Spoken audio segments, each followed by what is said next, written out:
안녕하세요. 3월 1일입니다. 여러분 2월 한 달간도 우리 말씀과 동행하는 하루 함께 해주신 모든 분들에게 감사드리고요. 3월 달도 함께 말씀과 동행하는 하루를 통해서 우리 모습과 우리의 삶이 하나님이 원하시는 모습으로 변해가고 또한 우리가 밟은 모든 땅이 하나님 나라가 되기를 바랍니다. 그렇게 소원하면서 사도신경으로 신앙 고백하고 말씀 나누겠습니다. 나는 전능하신 아버지 하나님 천지의 창조주를 믿습니다. 나는 그의 유일하신 아들 우리 주 예수 그리스도를 믿습니다. 그는 성령으로 잉태되어 동정녀 마리아에게서 나시고 본디오 빌라도에게 고난을 받아 십자가에 못 박혀 죽으시고 장사된 지 사흘 만에 죽은 자 가운데서 다시 살아나셨으며 하늘에 오르시어 전능하신 아버지 하나님 우편에 앉아 계시다가 거기로부터 살아있는 자와 죽은 자를 심판하러 오십니다. 나는 성령을 믿으며 거룩한 공교회와 성도의 교제와 죄를 용서받는 것과 몸의 부활과 영생을 믿습니다. 아멘. 오늘 우리가 함께 나눌 말씀은 창세기 44장입니다. 여러분 44장을 한마디로 이야기하면 은잔시험이라고 말할 수 있습니다. 요셉이 특별히 베냐민의 자루에 은잔을 넣어두고 시험한 것이죠. 여러분 왜 요셉이 이런 시험을 했을까요? 아마도 요셉은 이런 시험을 통해서 형들의 반응을 보고 싶었던 것 같습니다. 막내 동생, 특별히 요셉의 친동생이었던 베냐민을 형들이 어떻게 대하는지를 보고 싶었던 것이죠. 예전에 자신을 팔던 그 모습이 여전히 있는지 아니면 그들이 변했는지 확인해 보고 싶었던 것입니다. 특별히 오늘 본문에서 우리가 자세히 보면 눈에 띄는 단어가 하나가 있는데요. 그것은 3절에 아침이 밝았을 때입니다. 여러분 아침이 밝았을 때를 생각해 보십시오. 여러분 이것은 중의적인 의미를 가지고 있는데요.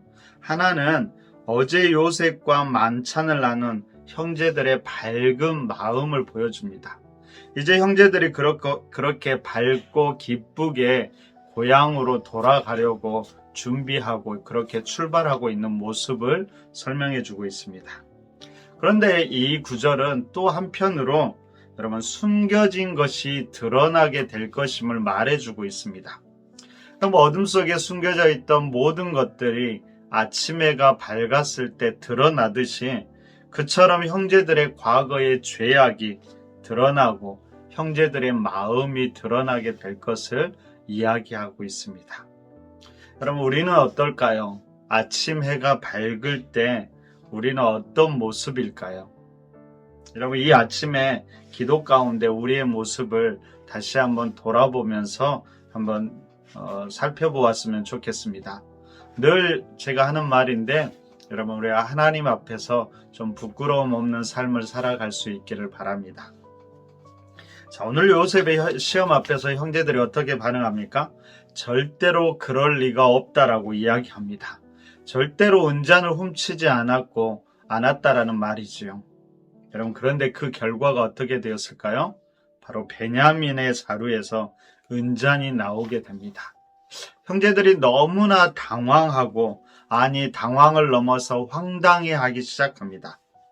그럼 보통 이런 상황에 놓이게 될 때 크게 보면 우리에게 두 가지 선택지가 있는 것 같습니다. 하나는 잘못한 사람에게 모든 책임을 지우는 것이지요. 나는 책임이 없다라고 거기에서부터 발뺌을 하는 것입니다. 반면 다른 하나는 비록 내가 그렇게 하진 않았음에도 불구하고 함께 하는 것입니다. 오히려 잘못해서 낙심한 사람을 격려해주고 책임져야 할 것이 있으면 함께 책임지는 것이죠. 여러분 한번 생각해 보십시오. 어떤 공동체가 더 좋은 공동체, 더 성숙한 공동체일까요? 그리고 우리의 공동체, 우리 가정, 우리 교회의 모습은 과연 어떤 모습일까요? 그리고 여러분들은 어떤 공동체를 원하십니까? 어쩌면 당연한 질문인지도 모르겠지만 우리가 바라고 꿈꾸는 그런 공동체를 위해서 우리가 함께 노력할 수 있기를 바랍니다. 자, 이때 형 유다가 이렇게 고백합니다. 여러분 16절을 볼까요?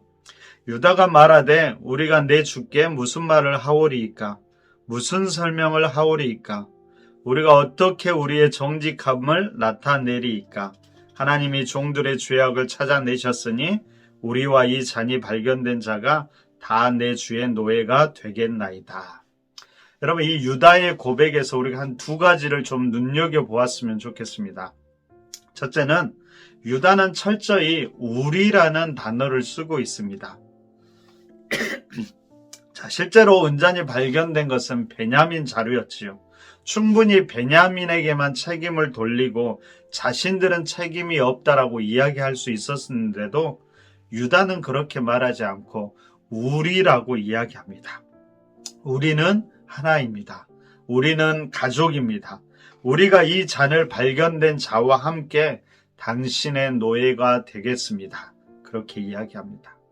여러분 바로 이것이 공동체고 가족이지요. 그래서 이제 유다의 이런 모습은 과거에 요셉을 팔거나 유다와 다말 이야기에서 본 유다의 모습과는 전혀 다른 모습입니다. 그만큼 유다가 성숙했다는 것을 우리는 알게 됩니다. 근데 여러분 이 유다의 고백에서 중요한 것이 하나 더 있습니다. 그것은 하나님이 종들의 죄악을 찾아냈다라는 고백입니다. 여러분 하나님이 형제들에게서 찾아낸 죄악은 과연 무엇을 말할까요? 그것은 그들이 요셉을 팔았던 것을 이야기합니다. 하나님께서 지금 그때의 죄악을 다시금 형제들의 마음에 생각나게 한 것이지요. 여러분 하나님께서 이렇게 하신 이유가 과연 무엇일까요? 왜 굳이 과거의 잘못을 들춰내서 다시금 생각나게 하는 것일까요? 다시 그것으로 형제들을 얽어매려고 그러는 걸까요? 여러분 아닙니다. 오히려 회복하기 위함이었습니다. 상처와 황부를 드러내서 그것을 치유하고 회복하여서 다시금 깨어진 관계가 회복되기를 바라셨기 때문입니다. 바로 하나님의 이 일을 통해서 형제들의 마음, 요셉의 마음을 만지시기 원하셨고요. 그들의 관계를 만지시기를 원하셨습니다. 왜냐하면 유다의 고백처럼 그들이 한 가족, 한 형제였기 때문입니다. 그러자 이때 요셉이 17절에서 그럴 필요 없이 잔을 발견된 요셉만 남고 다른 형제는 돌아가도 좋다라고 이야기합니다. 그런데 그때 또 유다가 이렇게 이야기합니다. 여러분 31절과 33절까지 보십시오.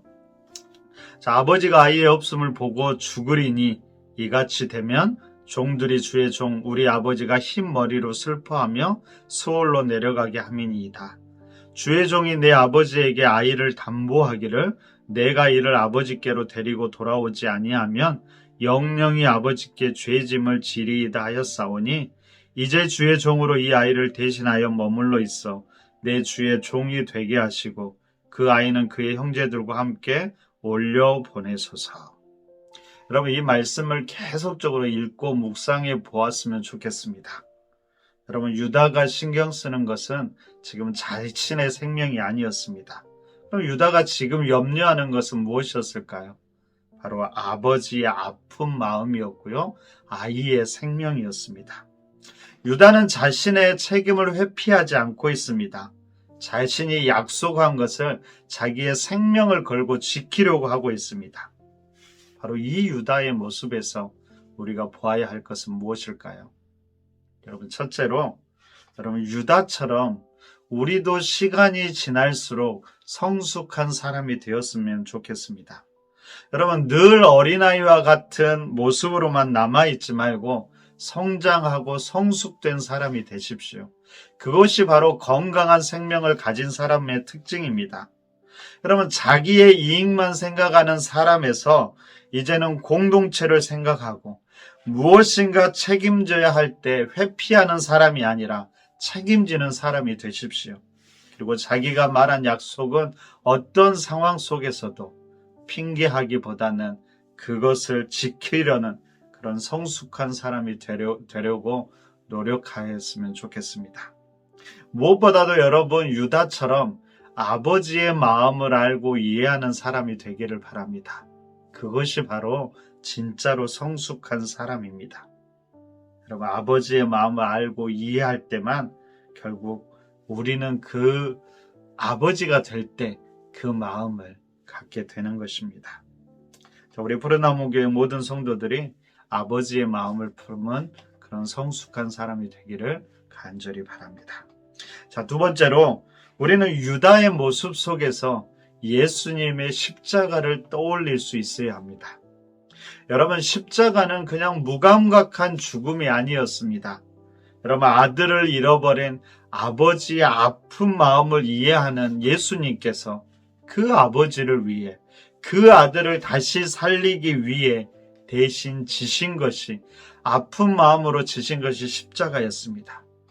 그렇게 그 십자가를 통해 아이를 회복시키고 아이와 아버지의 관계를 회복시켜서 다시 아버지의 마음을 기쁘게 하려는 깊은 헌신이 거기에 담겨 있는 것입니다.